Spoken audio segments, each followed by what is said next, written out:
11-ലാണ് ഞാൻ മലപ്പുറം ജില്ലയിൽ GM UPS Thoovakkad എന്നായിരുന്നു സ്കൂളിൻ്റെ പേര്. മുസ്ലിം സ്കൂളായിരുന്നു. അപ്പോൾ അവിടെ എത്തിച്ചേരുന്നത് 10:30 മുതൽ 4:30 വരെ ആയിരുന്നു. നമ്മുടെ ഇവിടുത്തെ ഒരു രീതിയല്ല. അവിടെ മദ്രസാ പഠനം ഉള്ളതുകൊണ്ട് 10:30 മുതലാണ് സ്കൂളുള്ളത്. 4:30 ചെല്ലുമ്പോഴാണ് അവിടെ ജോയിൻ ചെയ്യാൻ കഴിഞ്ഞത്. അപ്പോൾ അവിടെ എത്തുമ്പോൾ എല്ലാവരും സ്കൂളിൽ നിന്ന് ടീച്ചേഴ്സൊക്കെ പോകാനായിട്ട് നിൽക്കുന്ന സമയത്താണ്. പക്ഷേ അച്ഛനൊക്കെ ഒരു പേടിയുണ്ട്. അച്ഛനെ തിരിച്ചിങ്ങ് പോരണം. ഹസ്ബൻഡിൻ്റെ അച്ഛനാണ് കൂടെ വന്ന് തിരിച്ചു പോരണം. എന്നെ അവിടെ നിർത്തുകയും വേണം. അപ്പോൾ അവിടെ എത്തിയപ്പോൾ തന്നെ അവിടെയുള്ള മാഷന്മാർ പറഞ്ഞത്, നിങ്ങളൊന്നുകൊണ്ടും ബേജാറാവണ്ട, നിങ്ങൾക്ക് റൂം കിട്ടിയില്ലെങ്കിൽ നിങ്ങൾ ബേജാറാവണ്ട, എൻ്റെ പുരയ്ക്ക് കൊണ്ടുപോകാം. ഇങ്ങനെ ഓരോരുത്തരും പറയുന്നൊരു അത് നമുക്ക് ആദ്യം ഒരു അതിശയം പോലെ തോന്നി. പിന്നീടാണത് കാലങ്ങൾ കഴിഞ്ഞപ്പോൾ നമുക്ക് മനസ്സിലായി അത് അവരുടെ ഉള്ളിൽ നിന്നും അവരുടെ ഒരു രീതിയാണെന്നുള്ളത് പിന്നീടാണ് മനസ്സിലായത്.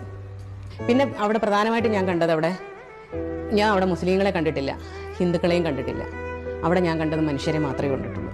നമ്മുടെ ആദ്യത്തെ പ്രധാനമന്ത്രി ജവഹർലാൽ നെഹ്റു ജമ്മു കാശ്മീർ കണ്ടിട്ട് പറഞ്ഞിരുന്നു, ഭൂമിയിലൊരു സ്വർഗം ഉണ്ടെങ്കിൽ അത് ഇതാണെന്ന്. അത് ആ നാടിൻ്റെ സൗന്ദര്യം കണ്ടിട്ടാണ്, ഭൂപ്രകൃതി കണ്ടിട്ടാണ്. പക്ഷേ ഞാൻ പറയും, ഭൂമിയിലൊരു സ്വർഗം ഉണ്ടെങ്കിൽ ഇപ്പോഴും എൻ്റെ അറിവിൽ ഞാൻ മലപ്പുറമെന്നേ പറയുള്ളൂ. അത് അവിടുത്തെ ഭൂമിയുടെ പ്രത്യേകതയോ മറ്റൊന്നുമല്ല, അവിടുത്തെ മനുഷ്യരുടെ മനസ്സ് കണ്ടിട്ടാണ്.